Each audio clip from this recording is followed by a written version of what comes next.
So you're dating a feminist, or you want to date a feminist? No! You're an idiot. Hey everybody, John the Editor here. Now, today I'm responding to a video by a guy named Justin Dennis.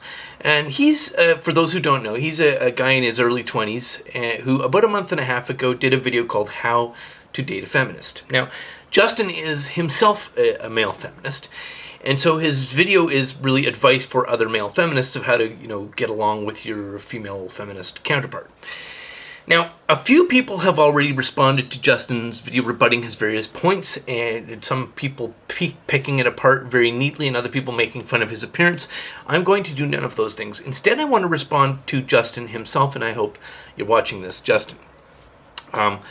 Now, obviously, I'm not a feminist. I'm not going to be dating one. But I wanted to just remark on one thing you said, one part of your video, where I think you get into point number 3 or possibly 4, where you said just because you are a feminist, meaning a male feminist, doesn't mean that you're infallible or perfect.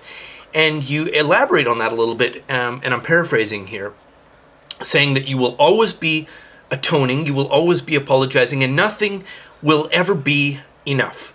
Now, I'm going to just leave that there for a moment, aside from the comment I can't resist, which is that seems like a really good reason not to date a feminist or become one. But I realize that's your political compass, that's your political identity, you're a feminist. Let's examine that briefly.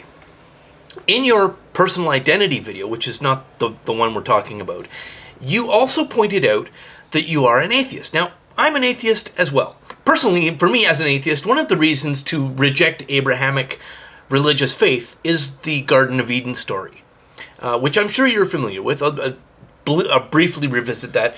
You have this male and female couple created by God in this sort of beatific garden, and in the garden is a tree the fruits of which bear the knowledge of good and evil. So if you eat the fruit of the tree of knowledge of good and evil, you will acquire knowledge of good and evil. And of course, they do eat it, and then because they're not allowed to, they get thrown out of the garden.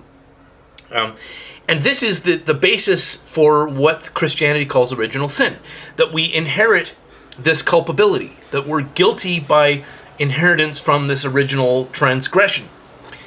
And just within religion, I reject that. I don't believe that culpability, that guilt, can be transferred from one person to another, either laterally to the guy standing next to you. I stole a candy bar, but you're guilty of it. That doesn't work.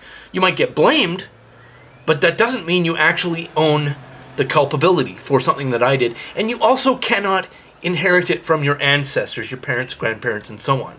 If my grandfather or great-grandfather was a pirate and killed people at sea, I'm not guilty of that.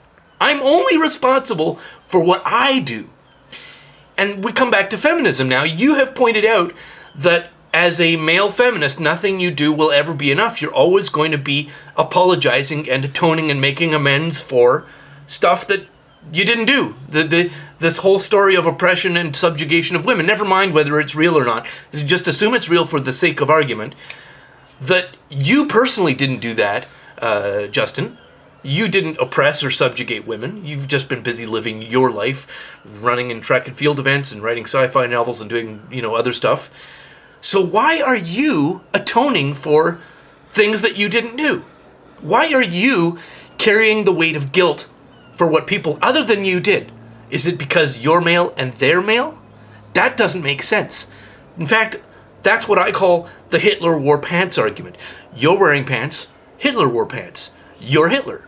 Or you inherit Hitler's guilt because Hitler wore pants, you're wearing pants. Now, you might not be wearing pants, but you understand the argument.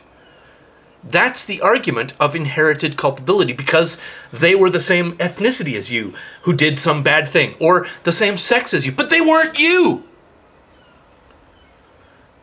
It doesn't make any sense. And believe me, living your life in a state of apology and atonement is no way to live your life, my friend.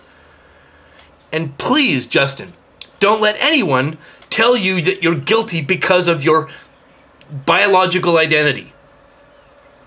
And that's my whole video. I didn't even make fun of him, I'm pretty sure. Anyway, thanks for watching and have a lovely day.